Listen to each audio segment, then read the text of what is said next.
Friends, you are watching one line approach study. आपका बहुत बहुत स्वागत है one line approach study channel में। सभी भावी अध्यापकों का, सभी चाहने वालों का आपका अपना चैनल में बहुत बहुत बहुत स्वागत है। आज हम बहुत ही मेन टॉपिक, बहुत ही मनोविज्ञान में, साइकोलॉजी में व्यक्तित्व लेकर आए हैं। व्यक्तित्व, इसके बारे में आज हम जानेंगे। इसका नेचर क्या होता है और इसका मीनिंग, इसकी प्रकृति क्या होती है, इसका अर्थ क्या होता है। तो व्यक्तित्व के बारे में आज हम होल डिस्क्रिप्शन लेकर आए हैं। अगर व्यक्तित्व, अगर ये चैनल, आप ये वीडियो अगर शुरू से अंत तक देखते हैं तो आपका ये टॉपिक पूर्ण रूप से तैयार होने वाला है। तो मित्रों, अगर आप इस चैनल से नए हैं तो आप देखेंगे वीडियो के नीचे एक लिंक होगा, एक मतलब सब्सक्राइबर रेड कलर का बटन होगा, उसे क्लिक कर दीजिए। उसके बगल बेल आइकन होगा, उसे दबा दीजिए। आप पहले न दबाइए, इससे पहले आप वीडियो को देखिए। अगर देखिए इसमें कुछ मेहनत हुआ है तो आप उसे लास्ट में जो है अपना सब्सक्राइबर बटन दबा दें और बेल आइकन दबा दें, जिससे हम कोई भी वीडियो अगर अपलोड करें तो नोटिफिकेशन आपको जस्ट उपलब्ध हो जाए। तो आज हम मनोविज्ञान में चर्चा करेंगे व्यक्तित्व क्या होता है। तो व्यक्तित्व क्या होता है, जैसे कि सामान्य बोलचाल की भाषा में हम जानते हैं, व्यक्तित्व का आशय किसी स्त्री अथवा पुरुष के बाहरी रूप से लिया जाता है और प्रायः सुंदर एवं प्रतिभाशाली शरीर वाले व्यक्ति को अच्छे व्यक्तित्व वाला मान लिया जाता है। कहने का मतलब है, कोई स्त्री हो, कोई पुरुष हो, उसके बाहरी रंग रूप से उसका व्यक्तित्व जो है आंका जाता है। और कोई जैसे बहुत सुंदर है, कोई ज़्यादा प्रतिभाशाली है, तो उसका व्यक्तित्व भी उसी के अनुसार हम लोग पहचानते हैं। तो इसी के बारे में आज हम इसे होल डिस्क्रिप्शन करेंगे। मित्रों, जैसे व्यक्तित्व क्या होता है। व्यक्तित्व एक जटिल पहेली होती है। व्यक्तित्व क्या होती है? एक जटिल पहेली होती है और यह हमारे जीवन का एक बहुमूल्य पहलू भी है। व्यक्तित्व से ही हमें सब चीज़ें आसानी से उपलब्ध हो जाती हैं। जैसे कि हमारा बोलचाल कैसा है, हमारा दिखावा कैसा है, हमारा व्यवहार कैसा है, इस तरीके से जो है हमें कुछ सुविधाएं भी उपलब्ध हो जाती हैं। तो इसी के बारे में हम चर्चा करेंगे। जैसे कि हम जान रहे हैं, व्यक्तित्व एक जटिल पहेली होती है और व्यक्तित्व जो है ये हिंदी है, संस्कृत भाषा में अगर इसका अर्थ निकाला जाता है, हिंदी में व्यक्तित्व संधि विच्छेद जैसे अगर कर दिया जाता है, बी इसमें जो है उपसर्ग होता है, अज इसमें धातु होती है, कितन प्लस त्वा इसमें जो है प्रत्ययों से मिलकर ही हमारा व्यक्तित्व बनता है। और जिसकी पृथक सत्ता हो और जिसमें व्यक्त होने की क्रिया या भाव निहित हो, वही व्यक्तित्व होता है। और अंग्रेजी में व्यक्तित्व को पर्सनालिटी कहा जाता है। और इसकी व्युत्पत्ति जो है लैटिन वर्ड परसोना से हुई है। परसोना का अर्थ होता है मुखौटा। तो पहले यूनानी देश में जो है रंगमंच पर, स्टेज पे जो है कलाकार जो है राजा का, रानी का, राजकुमार का या अदर कलाकार का जो है ये अपना मुकुट लगाते थे, जिससे दर्शक जो है उन्हें पहचान लेते थे कि ये राजा है, ये रानी है, ये राजकुमार है। तो इससे जो है उनका व्यक्तित्व परिलक्षित होता था। तो आज हम नेक्स्ट देखेंगे और इसका मतलब व्यक्तित्व का पूर्ण डिस्क्रिप्शन भी होगा। इसमें मनोवैज्ञानिकों ने अलग अलग जो है अपना मत दिया है, जिसके आधार पर जो है इसमें जैसे व्यक्तित्व हमारा स्वभाव के आधार पर, टेम्परामेंट के आधार पर, शारीरिक फिजिकल कॉन्स्टिट्यूशन के आधार पर, और सोशियल अप्रोच के आधार पर, और फिजिकल अप्रोच के मनोवैज्ञानिक आधार पर। तो इस आधार पर जो है अलग अलग मत दिया है वैज्ञानिकों ने। आप शुरू से अंत तक वीडियो देखिए, आपका व्यक्तित्व का एक एक टॉपिक जो है तैयार होने वाला है। इसमें क्वेश्चन कैसे बनते हैं, जैसे व्यक्तित्व में पूछा जाता है इसका संधि विच्छेद कैसे कैसे किया जाता है। तो बी इसमें जैसे कि क्या होता है, उपसर्ग होता है, अज इसमें धातु होती है, कितन प्लस त्वा ये प्रत्ययों से मिलकर बना होता है। और ये जो है इंग्लिश में जो है इसका अर्थ क्या होता है, पर्सनालिटी का अर्थ क्या होता है। तो यह किस वर्ड से इसकी उत्पत्ति हुई है, परसोना, जिसका अर्थ होता है मुखौटा। परिभाषा में हम देखेंगे, मन वैज्ञानिक थे, उन्होंने बताया था व्यक्तित्व ढांचे व्यवहार की विधियों, रुचियों, अभिवृत्तियों, क्षमताओं, योग्यताओं और कुशलताओं के सबसे विशिष्ट एकीकरण के रूप में की जाती है। इसमें व्यवहार होता है, वृत्तियाँ होती हैं, रुचियाँ होती हैं, योग्यताएँ होते हैं, कुशलताएँ होती हैं, जिसके आधार पर व्यक्तित्व जो है मापा जाता है। आगे वुडवर्थ जी ने लिखा है, व्यक्तित्व के व्यवहार के समस्त गुण को व्यक्तित्व कहते हैं। और वंशानुक्रम इसमें दिया गया है, वंशानुक्रम तथा वातावरण से प्राप्त शारीरिक तथा मानसिक गुण। वंशानुक्रम जैसे हमारे हमारे पूर्वज हैं, उनसे प्राप्त कुछ जीन्स क्वालिटियाँ होती हैं जो हमें जैसे शारीरिक है और हमारी मतलब व्यवहारिक है और तमाम प्रकार की जो गुण होते हैं हमें अपने पीढ़ियों से पूर्वजों से प्राप्त होते हैं और हमारे हमारे अगली वाली पीढ़ी में जो है ये दिखाई देते हैं। वातावरण जैसे कहीं का वातावरण जो है, कहीं का क्लाइमेट बहुत गर्म होता है तो वहाँ के मनुष्य स्त्री पुरुष दुबले पतले होते हैं, कमज़ोर होते हैं, लेकिन कहीं का वातावरण ठंडा होता है, वहाँ के स्त्री पुरुष जो है बहुत मजबूत होते हैं, मतलब स्वस्थ होते हैं, काफ़ी हेल्दी होते हैं। तो इन सब से भी जो है कुछ व्यक्तित्व जो है सामने आता है। आगे हम देखते हैं पर्यावरण के प्रति समायोजन, और कुछ देखते हैं कुछ मनुष्यों में जो है पर्यावरण के प्रति समायोजन का ढंग अलग अलग होता है, जिससे जो है व्यक्तित्व भी अलग अलग हो जाता है। तो कहीं का जो मनुष्य होता है वो पर्यावरण के प्रति जो है समायोजन अच्छी तरीके से करते हैं।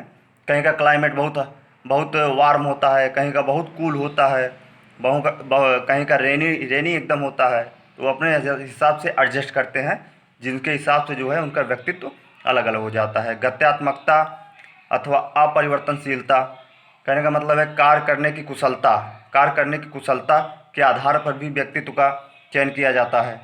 समग्रता, उसमें संपूर्ण समग्रता भी होती है। आगे हम देखते हैं टाइप्स ऑफ पर्सनालिटी।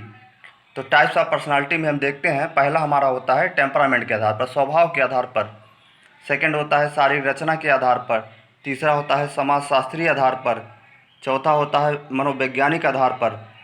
तो पहला हम देखेंगे क्लासिफिकेशन बेस्ड ऑन टेम्परामेंट के आधार पर। तो 400 ईसा पूर्व में हिप्पोक्रेटस और 150 ईस्वी में गालेन नामक मनोवैज्ञानिक थे। इन्होंने बताया था कुछ व्यक्तित्व जो है उत्साही या आशामय प्रकृति के होते हैं। तो इसमें क्या होता है, इसमें कार्य करने की चपलता ज़्यादा होती है। इस प्रकार के व्यक्तित्व में उत्साही आशामय में कार्य करने की जो चपलता होती है कुछ अधिक ही होती है, और ये कार्य को बहुत गतिशील या आशावादी के रूप में जो है ये करते हैं। अगला होता है क्रोधी टाइप का जो पर्सनालिटी होती है, इसमें पित्त की अधिकता ज़्यादा होती है। पित्त की अधिकता के कारण जो है ये बहुत जल्दी क्या हो जाते हैं, क्रोधी। जैसे क्लोरिक इसमें दिया गया, क्लोरिक बहुत जल्दी क्रोधित हो जाते हैं। अगला हमारा है खिन्न या विवादी मेलांचोलिक जो होता है, इसमें कफ की अधिकता के कारण ये लोग मतलब विवाद करते हैं, चिंता में रहते हैं, निराशा में रहते हैं और खिन्नता में जो है ये लोग रहते हैं। श्याम पित्त की इसमें अधिकता होती है। अगला होता है हमारा मंद, जिसे हम कहते हैं फ्लेगमेटिक में जो क्या होता है, इसमें कफ की अधिकता ज़्यादा होती है। ये लोग धीमे, निर्बल और आलसी प्रकृति के पर्सनालिटी के व्यक्ति होते हैं। अब आगे हम देखते हैं इसी के आधार पर शारीरिक रचना के आधार पर, बेस्ड ऑन फिजिकल कॉन्स्टिट्यूशन के आधार पर। तो 1925 में क्रेस मेयर मनोवैज्ञानिक थे, इन्होंने बताया था कि 4 प्रकार से जो है व्यक्तित्व पाया जाता है। जैसे पहला इसमें बताया था इन्होंने सुडोल का है। तो इसमें क्या होता है, ये एथलेटिक्स टाइप के होते हैं, इनका शरीर हष्ट पुष्ट स्वस्थ होता है, और ये समायोजन का इसमें गुण भी बहुत पाया जाता है। करने का, अपने आप को समायोजित करने का गुण भी बहुत पाया जाता है। अगला हमारा है एस्थेनिक जो होता है लंबकाय। इनका हाथ पैर तो लंबा होता है, लेकिन सीना इनका जो है कम चौड़ा होता है, और इस प्रकार के व्यक्ति जो है दूसरों की आलोचना खूब करते हैं, लेकिन अपनी आलोचना जो है बिल्कुल बर्दाश्त नहीं करते हैं। अगला हम देखते हैं गोलकाय वाले जो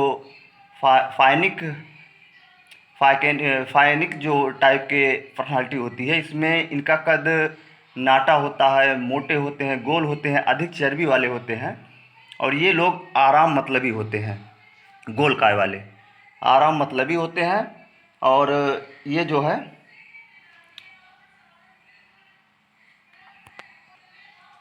आराम मतलबी और सामाजिक दोनों होते हैं।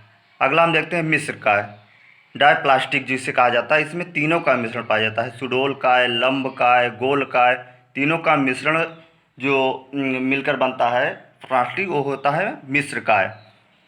अगला हम देखते हैं वैज्ञानिकों के आधार पर, समाज शास्त्रीय आधार पर, बेस्ड ऑन सोशियोलॉजिकल अप्रोच के आधार पर। इसमें स्पेंगर ने जो है अपनी पुस्तक टाइप ऑफ मैन में जो है कई प्रकार से बताया है। तो आइए देखते हैं। पहला इन्होंने बताया था सैद्धांतिक आधार पर। इसमें जो है सैद्धांतिक आधार पर जो थ्योरिकल वाला है, तो इसमें जो व्यक्तित्व होता है, पर्सनालिटी होती है, इसमें व्यक्तित्व जो होता है दार्शनिक का होता है, वैज्ञानिक का होता है, समाज सुधारक का होता है।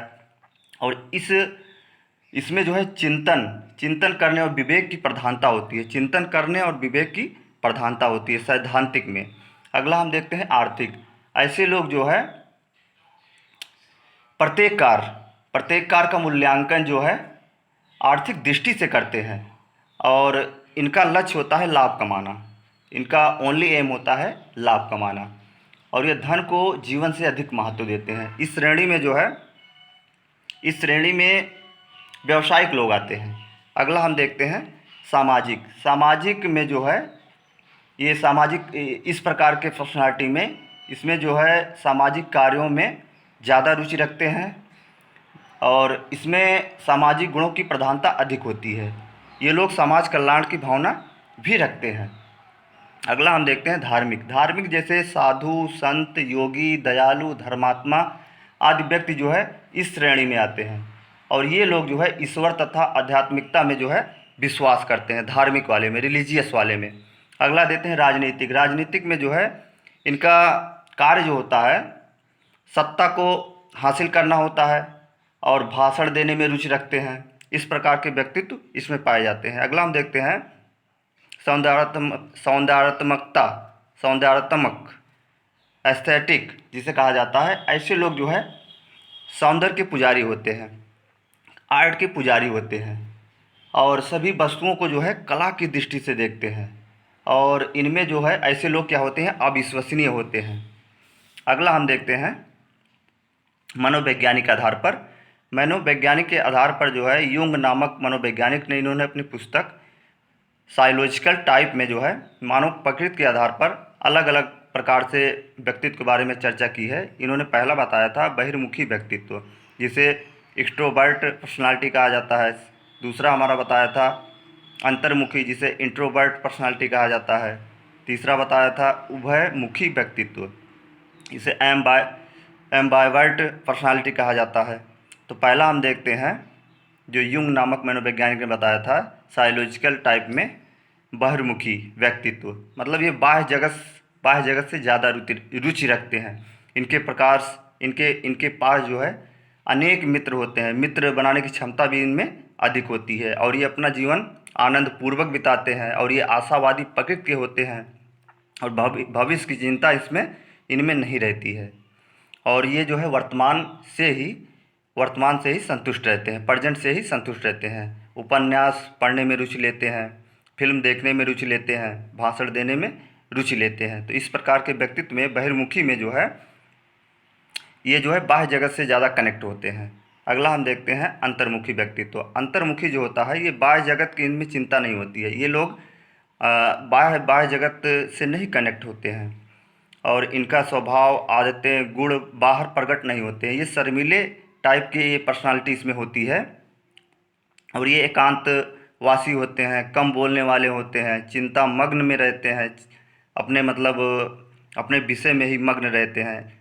इस प्रकार के व्यक्तित्व में साइंटिस्ट आते हैं, फिलोसफर आते हैं, वैज्ञानिक और दार्शनिक इस प्रकार टाइप के पर्सनालिटी में आते हैं। अंतर्मुखी व्यक्तित्व में अगर क्वेश्चन पूछ लिया जाता है एग्जाम में किस प्रकार के पर्सनालिटी में जो है वैज्ञानिक और दार्शनिक आते हैं, तो इसमें हम कहेंगे इंट्रोवर्ट पर्सनालिटी में जो है वैज्ञानिक और दार्शनिक टाइप के व्यक्ति आते हैं।